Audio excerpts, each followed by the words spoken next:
What's that you're reading?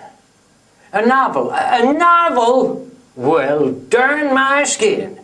You, a man grown and bearded and hissing such stuff as that in. This stuff about gals and their sweethearts. No wonder you're thin as a knife. Look at me, Claire 200, and I never read one in my life. And that's my opinion of novels. Well, as to the lying round here, they belong to the judge's daughter. The judge that came up last year on account of his lungs and the mountains and the balsam of pine and fir. Yeah, and his daughter, she read novels. And that's what's the matter with her. But she was sweet on the judge. Stuck by him day and night alone in the cabin up there. Till she grew like a ghost, all white. She was only a slip of a thing, as light and as up and away as rifle smoke blown through the woods. But she weren't my kind, no way. Speaking of gals, you mind that house as you rise the hill? Mile and a half from White's and just above Mattingly's Mill? You do? Well, now, there's a gal. What, you saw her? Oh, come now, there, quit. She was only bedeviling you boys, 'cause to me she don't cotton one bit. But she's what I call a gal. Ooh-wee! Purty and plump as a quail, teeth as white as a hound's, and they'd go through a tenpenny nail. Eyes that can snap like a cap. So she asked to know where I was hid. She did. Well, that's just like her sass, 'cause she's pert as a katydid. But what was I talking of? Oh, the judge and his daughter. Now, she read novels the whole day long, and I reckon she read them abed.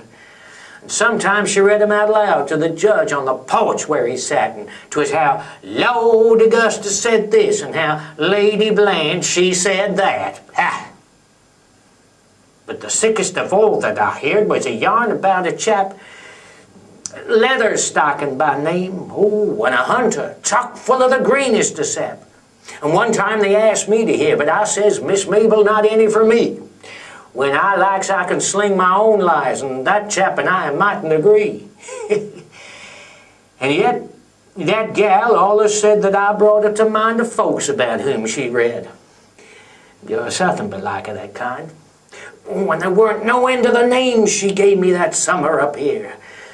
Robin Hood, Leatherstocking, Rob Roy, oh, I tell you, the critter was queer.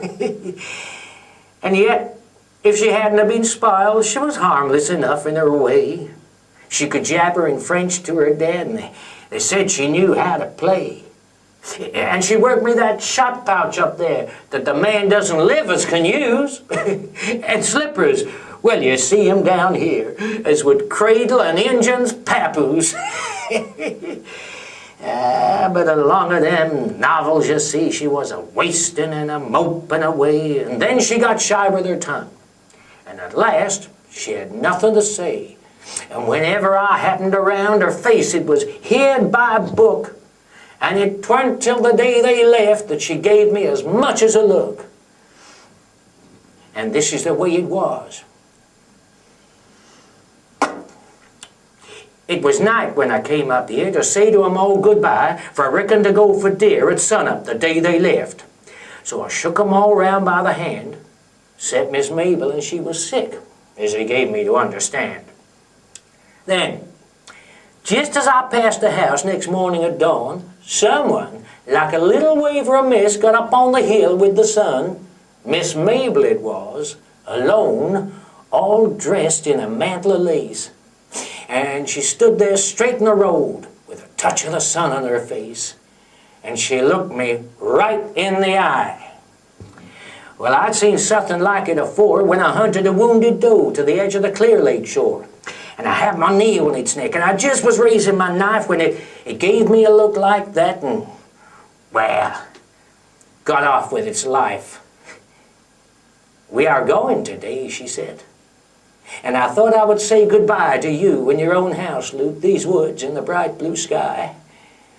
You've always been kind to us, Luke, and Papa has found you still as good as the air he breathes and wholesome as Laurel Tree Hill. And you'll sometimes think of me, Luke, as you know you once used to say, a rifle smoke blown through the woods, a moment, but never to stay. And then we shook hands. She turned, but a sudden she tottered and fell. And I grabbed her sharp by the waist and I held her a minute. Well, it was only a minute, you know, that as cold and as white she lay as a snowflake here on my breast. And then she melted away and was gone. And there are her books. But I sees not any for me. Good enough maybe for some, but them and I shouldn't agree. They spiled a decent gal as might have made some chap a wife. And look at me, Claire 200, and I never read one in my life.